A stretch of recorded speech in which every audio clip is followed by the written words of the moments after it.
Live from Schorr Manor Studios, this is Tales from a Small Town Journalist with Matt Schorr.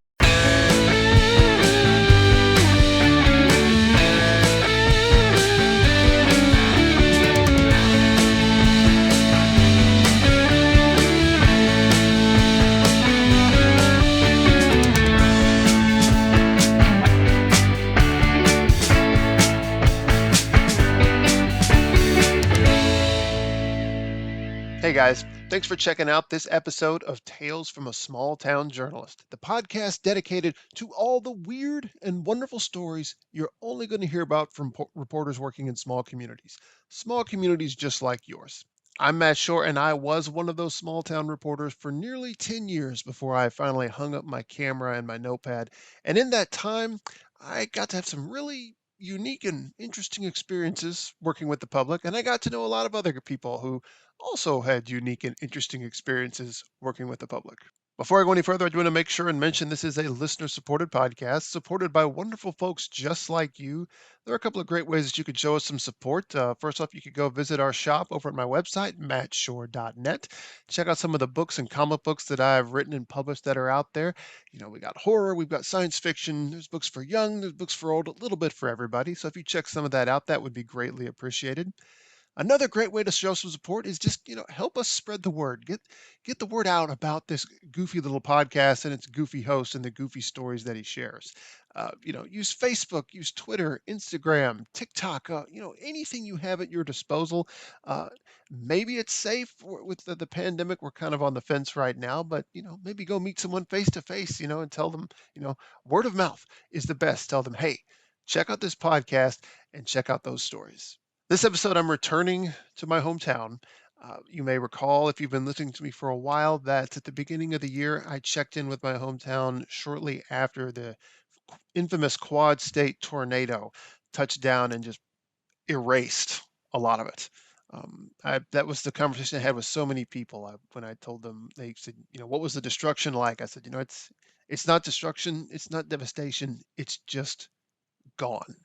And I mean, when I go back, there are times when I drive through that I have to do a double take. I grew up in this town.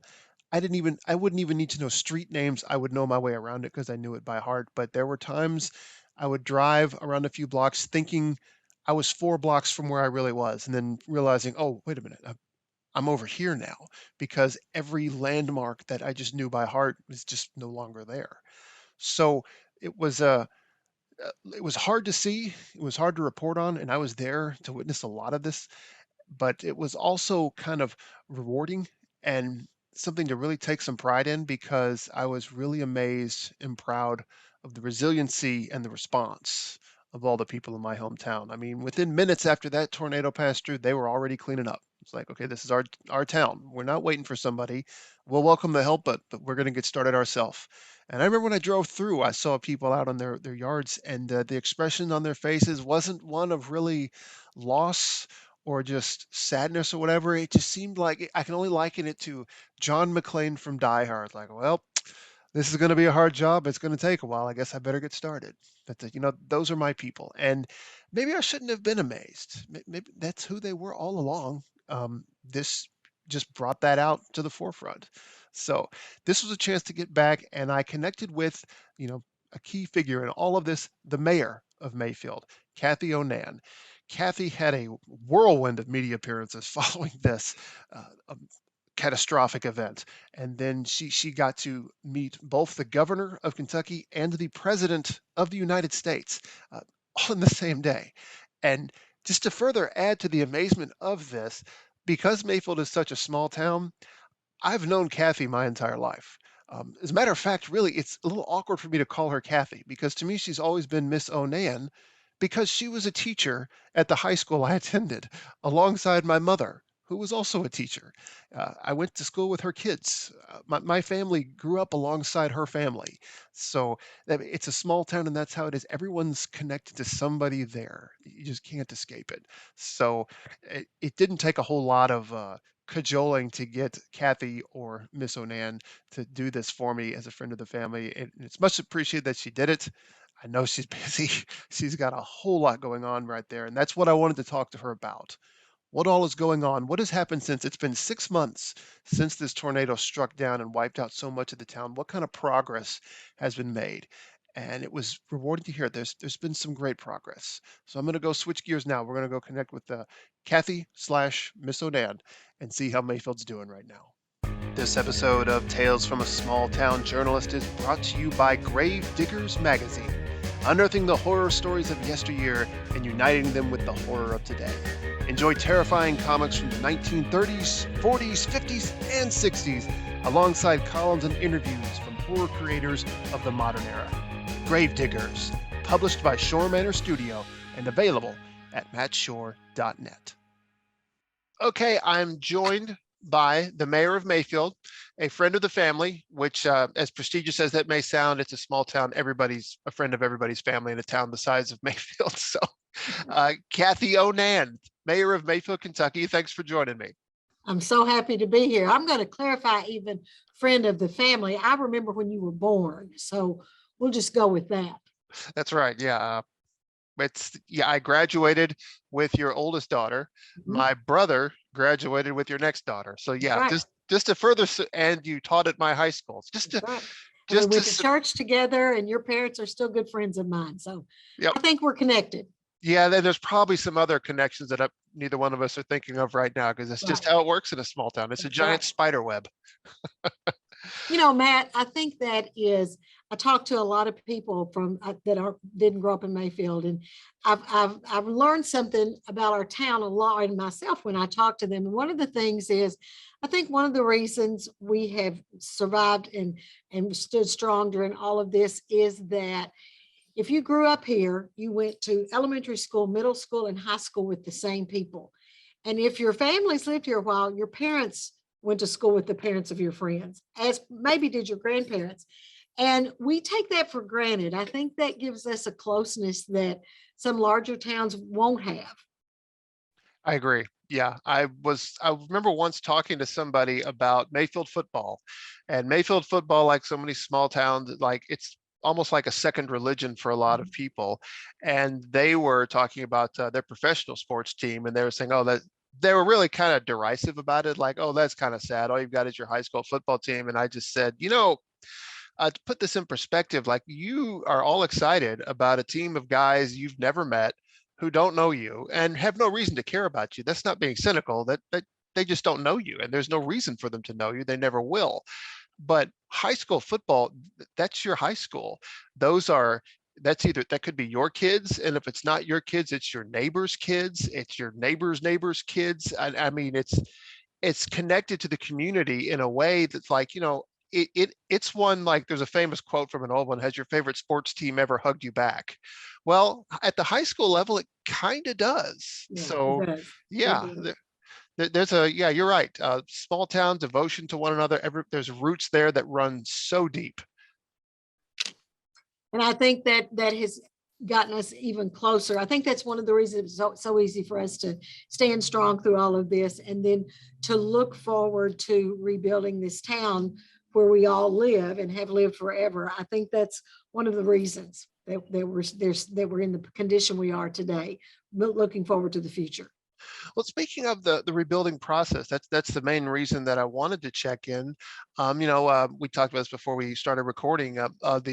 When the disaster hit, of course, all the big media came in. That was a huge deal, and that mean obviously they're going to, when even the president comes in and walks down Broadway, that was a real eye opener for me to see in my little town. There's the president, and alongside the governor, and there you are, right there with them all. That was just And amazing Matt, to see. I taught social studies, and I kept thinking, oh my gosh, if I were still teaching, I would love to be able to tell my students all of this, all of the pomp and circumstance, I guess, and the security that goes along with the president's arrival. It was chilling to me to stand there. And there was a Secret Service guy right next to me, not for my protection, but I think just to keep me from wandering off and keep me on task there at the Mayfield airport. And I was just about, there were three, what do you call those? Those big helicopters, they look like a oh, I never can remember the name. Anyway, they're not real helicopter. They're anyway, there were 3 of those that I'd never seen before. And they came in and brought everybody else. And then the 2 Marine One helicopters that came in. And I was just about to have a spell because I don't care what your politics are. When the president of the United States comes to your small town, it's a big deal and an honor, even if it is for a disaster. And I turned to this Secret Service agent guy and I said, you probably see this all the time, but I'm about to have a moment here. And he said, it never gets old. And I really appreciated that because it was a moment here for our town, really.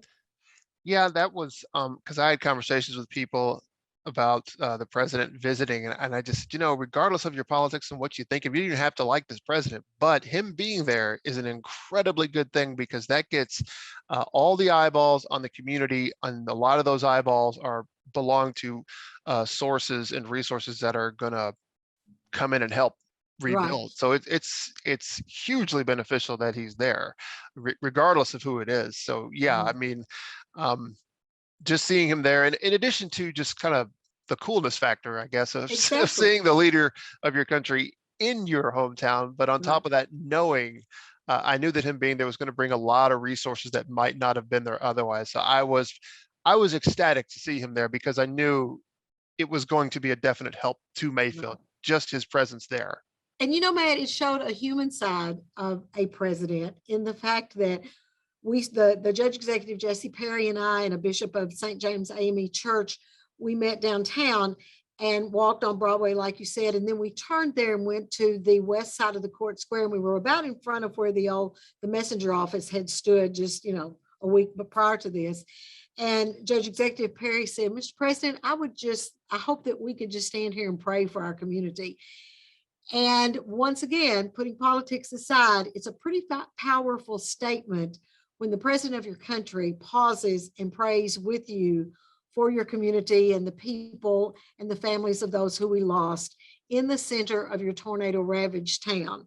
And then he walked a little further and there were high school students there. Can we take a selfie? Which he did. I liked seeing a human side to any high-ranking elected official. It was a good moment for us. Yeah.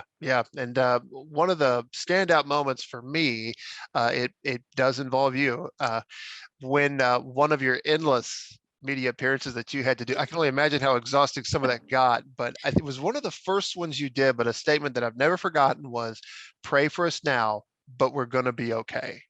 And that, I hope a lot of other people remember that, but I've always remembered that, it was sort of like your, leaving politics aside, your Giuliani moment. Like when he came in after 9/11 and said, we got hit hard, but we're still here. And that, like I said, I thought that was kind of a powerful statement. We're going to be okay. It hurts, but we're going to make it. And Matt, we are. It was, I toured the National Weather Service office in Paducah this week. And I had met with them before. They were with us in the EOC, and then I had been with some of them at a severe storm conference in Des Moines. Can you imagine me speaking to a severe storm conference in Des Moines, Iowa? But I thank them for, everything they did. It is apparent to me and to everybody else that their warnings saved lives here in Graves County. But I asked them this last week when I was with them, how long do you think it took for that tornado to get from the south side of town to the north side of town? And my guess was, when I heard, I had no damage to my home, but it was close there on the behind St. Joseph's there. That's probably about 4 blocks from where I live. And I heard it. It sounded to me like jet engines. And I said, so in my mind, I thought it was about 90 seconds. And I asked them and they said about 2 minutes. They said, you were probably close to being right. So it's amazing to me how something that ripped through here, and let's give it a little credit, 3 minutes from one end to the other. But as soon as that was over, we took a few hours to get on our feet as far as, okay, we've been hit. What do we do? And that was it, because I got to the fire station probably by 10 o'clock that night. It hit about 9:25-ish. And about 10 o'clock, I was there. Farmers, from growing up here, it's such a rural area, and farmers had already cleared the streets around the fire station so the ambulances could get out of the fire station. And it didn't take long to get the streets cleared enough to get those out. Now, they would come in during the night. I know one ambulance had the same tire patch 9 times before it completely gave up the ghost. But it was amazing to me. No, it wasn't so amazing to me how people jumped in and did for ourselves. But the EM services that came in from Eastern Kentucky and then later Virginia and then later New York State all said the same thing to me. You didn't wait, your people didn't wait for people to come help. You were so shocked at how much you had done before even greater professionals, people who do this all the time, got there. You had already done it.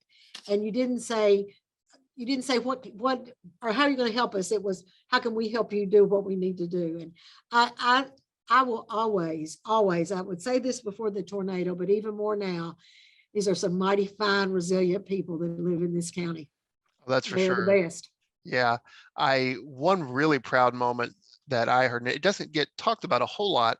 One of the times that I was able to bring in some supplies and drop it off at one of the local churches, Mayfield got all the publicity because it just got hit the hardest. But there were others who got hit just about as hard, and they were smaller communities. So a smaller hit from them was almost, on a percentage scale, just as devastating. Like Dawson Springs is a prime example, for instance. When I took some of those supplies in, the folks I took it to said, we really have more than enough for Mayfield right now, but go ahead and bring them because we're going to take what's left over, what we don't need. And we're going to take that over to Dawson Springs and some of these other places that also got hit because they're not getting as much. And, nobody told them to do that. There was no, but it was just, we're good. We've got enough. We can help others. It's like, you guys just took the biggest blow, but you're still interested in helping other people. And that was just a moment for me. It's like, that's my hometown. I'm super proud that I came from those people. Yeah. We have a lot of reasons to be proud of our hometown, don't we? I will tell you, since you mentioned high school football at the beginning of this, Mayfield High School had lost to Beechwood, no stranger to us in playing in playoff games. And we had lost to Beechwood in a third round playoff, I think, just prior to this, late November. And, that trash talk that went on, but one of the first groups to come, and I will always get emotional saying this, were the Beechwood football team. And they loaded up on buses and came to help in this rival town. That is true spirit right there. And I don't care whether it's football, your community spirit, or what. That is the people of Kentucky helping their fellow citizens. Yeah, absolutely. And speaking of this, the reconstruction process, we are now roughly 6 months out from when this disaster happened. Like, where is Mayfield at this point? We are, I think, on the point of starting to see even more go up. When I drive to work every morning, I've started looking at rooftops because the silhouettes of people working on the roofs just fascinate me because they're already there working, getting roofs back on. We have had, the nonprofits have been here from the beginning, helping the disaster part, and now they are still here in helping build homes for those who lost their homes, not only those who lost homes that they owned, but what a high rate of rental property we had here. And so much of that was lost. And so there are plans, Samaritan's Purse, Hope for Homes, local nonprofit organizations that are rebuilding homes, not only for homeowners, but then in a program for those who were renters to be first-time homeowners. And so that has happened. The groundbreaking for the first one of those was the 2-month mark on February the 10th. So now here 4 months later, that first home where ground was broken, those people are about ready to move in. I just saw on Facebook tonight, they were giving an indoor tour of their house, and it is just, it's a wonderful home. And so that has started as quickly as it could. What the city has done, we have about 100 employees in the city government, none of which is an urban planner, none of which is a real city planner. We have probably about 75% of that 100 are first responders. So we don't have anybody. We had to hire an urban planning firm.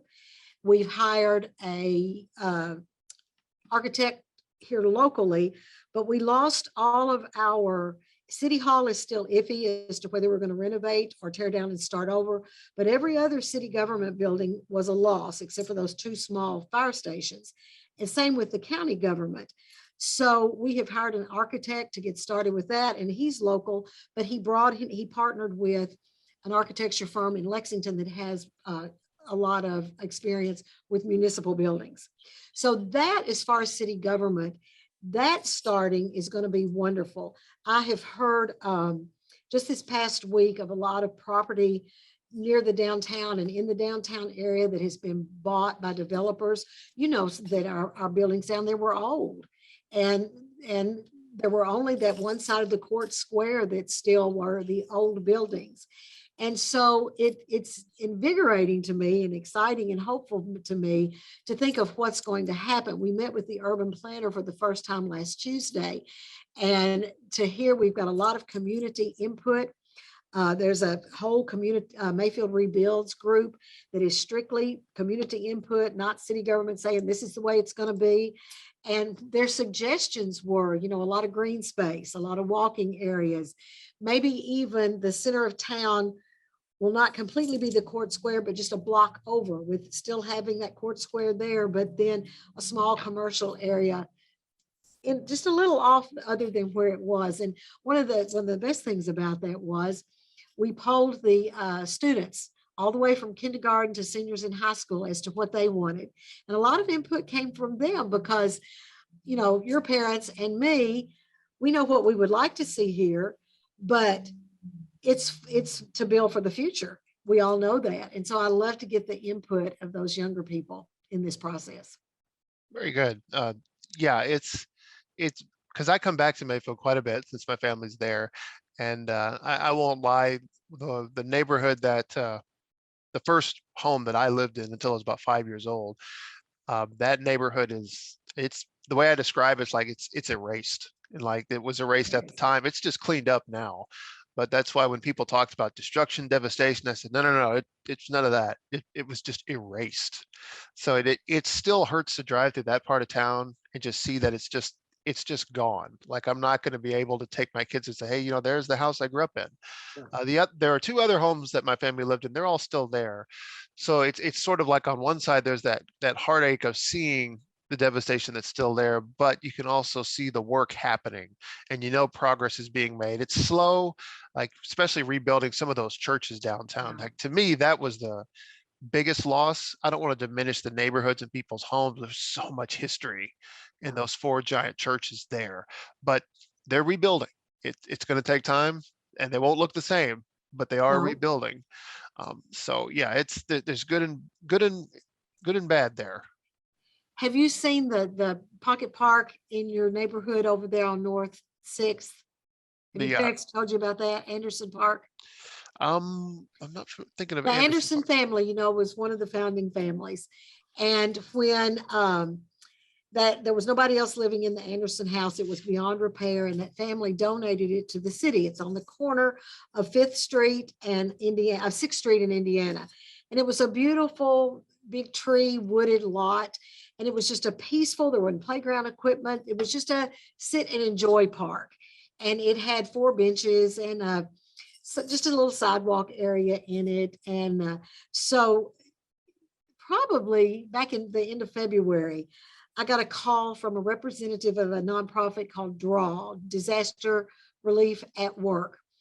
And he said, he had been contacted by a law firm out of Washington, D.C., and they wanted to do a landscape project. Well, I know what my reaction was. Well, like, we don't have anything to landscape. We don't have anything. And then I thought about this park. It had been cleared, but not raked. And so I told him about that.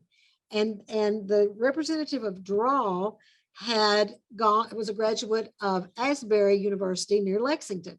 So on their spring break, he got volunteer students from there. They came, and the first day they were here, it never got to freezing. They were like little popsicles out there raking with wheelbarrows and clearing that lot.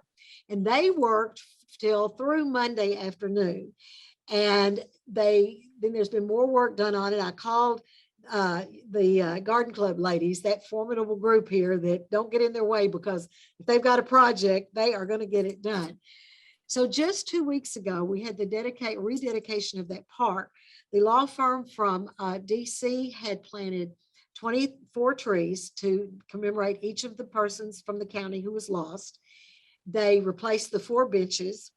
There had been 3 columns there that surprisingly withstood, so they're still there. They planted shrubbery. There's flower boxes there full of flowers, and they added a fountain. And when those representatives from that firm came, and it's not grass growing in it now, so it's a green area right in the middle of where you used to live, that area that's so devastated. Now I know what you're talking about. When the representatives from this law firm came, several of us talked, and I don't think they realized until just that moment the symbolism of what they had provided us, because it's so dear to us, especially in that location where it is. It's just this corner of green right in that horribly devastated neighborhood.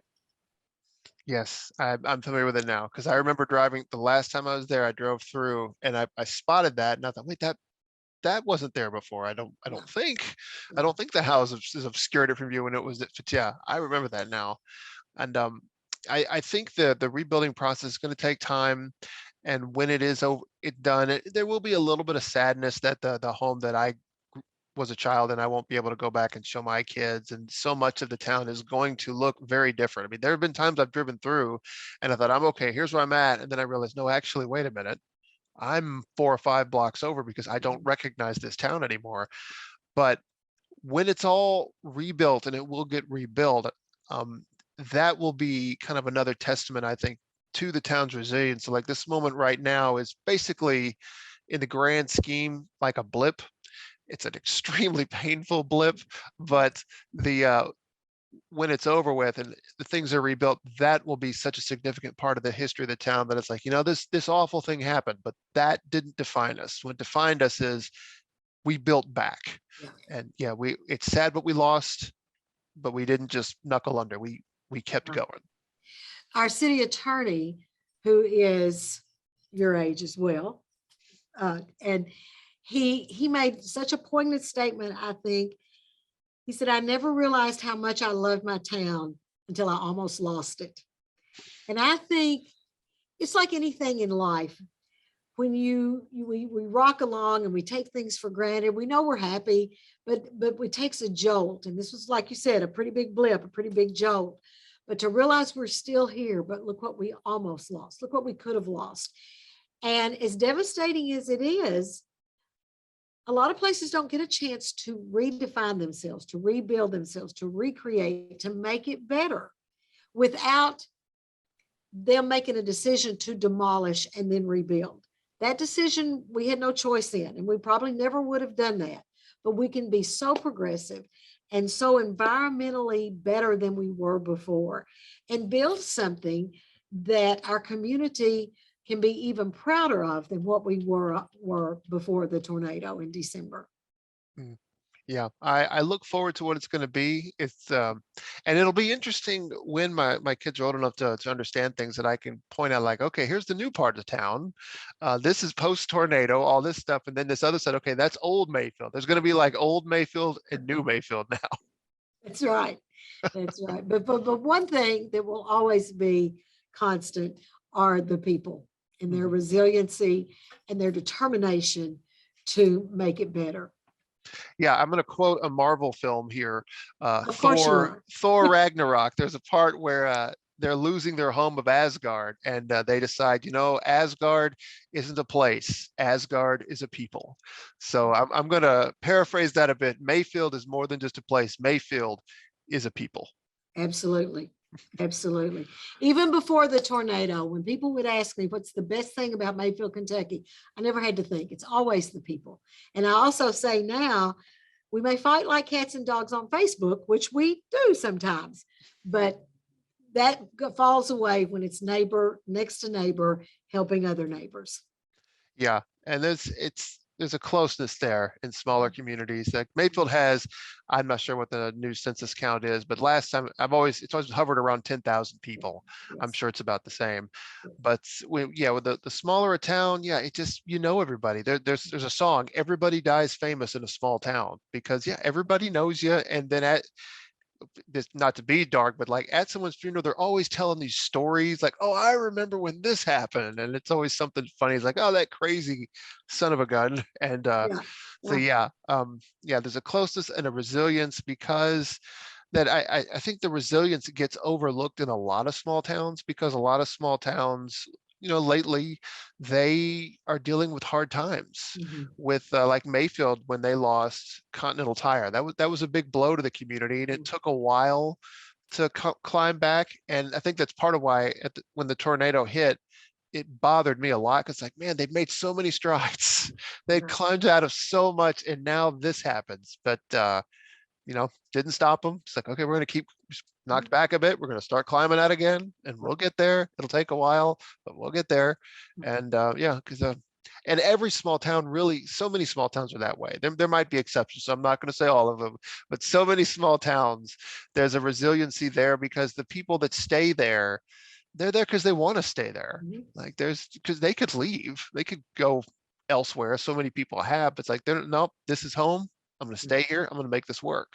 And tornado hits, like, okay, well, lost my house, but now I'm going to just build another one. Yeah. As a teacher, and I'm sure you heard it too, so many students said, "I cannot wait till I graduate. I'm never coming back here. There's nothing to do here." And now I'm watching so many of them raise their families here, because you realize, I think when we're young, and even now, maybe the grass is greener in a big city or where there's more to do. But um, if you're going to raise your children and you can do it here, it's a safe place. It's a caring place. It's a place where if you had what people had their roots, they want their children to grow up with those same roots. Yeah, I know. I mean, I'll acknowledge I did leave, and I wasn't one that was just chomping at the bit to leave. I mean, I worked at the paper I there know. for almost a decade before I had an opportunity to move on. And it's the double-edged sort of a small town is there there are only so many opportunities, and like the pie is only so big. You can only cut so many slices into it. So I had really accomplished, probably with the career that I chose, all I really could accomplish in Mayfield. So I needed to move on. But it wasn't like, oh gosh, I'm so happy to be leaving. It was actually, I was kind of bummed about it in a lot of ways. Like, I was happy for that opportunity, but I sort of, I was really bummed out that I had to leave Mayfield behind. Yeah. Yeah. But Matt, today, when so many people can choose where they can work from anywhere. And I know when I was campaigning for this office, I met probably 10 couples my age who had just looked on Zillow and picked Mayfield to retire. No ties here at all. And two or three of those couples then liked it here so much, they convinced their friends to move here. And we were growing a little bit that way because they liked our tradition and our sense of community. And so we're very hopeful that younger people who are still in the workforce, but can work from home anywhere, that's another opportunity that we have before us. That's true. Post COVID, that's presenting a lot. I don't know what the exact number is, but a lot of people are working from home these days. Like, so yeah, it's a changing workforce in a changing world. And that does, yeah, you could have those opportunities that you didn't once think you could have in a small town. But Mhm. yeah, you could work for a company based out of California and live Right. in Mayfield, Kentucky. Exactly. Yeah. Exactly. I know with my daughter that's your age, she lives in Nashville, and to get her young son to baseball practice, and she does work from home, but it's an ordeal, to drive across town in Nashville to get him to baseball. If you live, even if you don't work from home and you need to go to baseball practice here, 10 minutes, you've got him dressed and they're on the field swinging the bat. My dad's family is from Louisville, Yeah. and they used to give him a hard time if he ever complained about having either for what anything, got to go run to groceries, got to go to the bank, or it's like, oh, but I got to drive all the way across town. And my Louisville family would look at him, oh, Ray, really? We're so sorry Yes. for you. That must be so I hard. love that part. When I do go to Nashville, it is, I don't have much patience getting in that traffic, which gets worse by the month, I think. And I'm very thankful for my small town at that point. Definitely. Yeah. Well, okay, this has been really good. Yeah, it I has. definitely appreciate your time. Any other things about Mayfield that we want to make sure people know about as far as the progress? Well, just that, like you said earlier, we're approaching June 10th. It will be our 6 month mark. And I don't know what I expected at the 6 month mark, but if I, if just off the top of my head, I go, oh, we're so far ahead of what I thought we'd be. I really had no idea what I thought we would be, but a lot of the debris is gone. I've talked with people from Joplin, Missouri and Tuscaloosa, Alabama, who are 10 years post tornado. And they said, we still have some debris we're having trouble getting rid of, just a little pocket here and there. So I'm not naive to think that, oh, it's going to be pristine and every bit of it's going to be gone. But in the places where we need to rebuild, it is quickly or quicker. It is getting gone. And it's so exciting to me. I think I'm looking forward to, after this 6 month mark, then at Christmas, what a mark that's going to be on December the 10th of this year. We will, of course, pay honor and tribute to the people we lost, but we will look around and celebrate what we still have.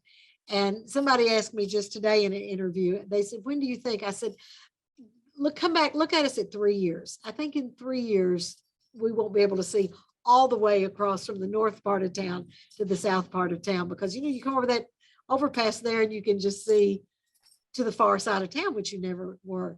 So I look forward to the passing of each month, because each month brings so much progress. Cool. I look forward to that 3-year mark as well. Yeah. Yeah. All right. Well, thanks so much. Like I said, I wanted to, all the big media covered the disaster. I wanted to get a little word out to the respectable number of listeners that I have about the progress that's happening and the good stories that there are to share. So thanks so much. I appreciate it. Anytime, Matt. This has been wonderful. Thank you.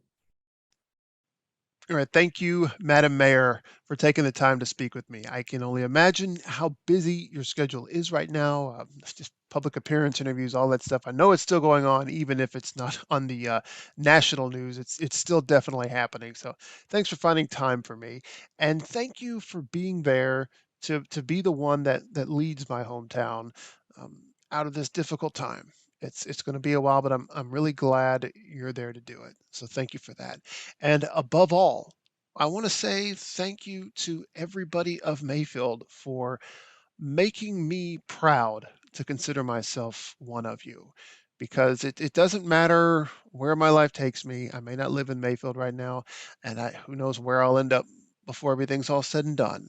But no matter where I go, Mayfield will always be where I came from, and I will always consider it home. I will always consider myself a Mayfieldian, if that's the right word.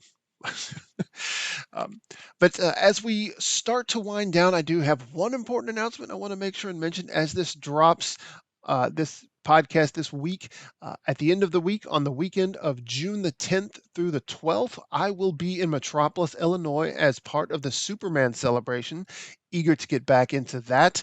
I'll be in Artist Alley along with a whole bunch of other independent writers, artists, and creators. So if you are in the Southern Illinois area, I hope you'll swing by the home of Superman and pay me a visit. And with that out of the way, I will move on to the cheap plugs section of this podcast. This podcast is a production of Schorr Manor Studio, which you can find on Facebook and on YouTube. Please look us up there, like, follow, and subscribe, all that good stuff. You can find us on Facebook at facebook.com/Schorr Manor and on YouTube by going to tinyurl.com/Schorr Manor YouTube. All of this show's episodes are there in their entirety and now with video. So please check that out. You can also sign up for our official newsletter at tinyurl.com/Schorr Manor newsletter and get all of our latest news and announcements delivered right to your inbox. I hope you'll consider signing up and maybe even telling a friend. And you can look us up at our official website at www.mattschorr.net, where you'll find this and previous episodes archived. Just click on the podcast link at the top of the page. And finally, if you would like to connect with me directly, you can find me on Twitter at @TheMattSchorr, on Instagram at @TheSchorr, and on TikTok at @TheOneMattSchorr. That's the numeral one Matt Schorr. Or if you want to go the old fashioned route, you can reach me at mattschorr@hotmail.com. Shoot all emails and hate mail to that. But thank you again for checking out this episode. Hope you take care of yourselves. And as always, keep listening and keep reading. Thanks.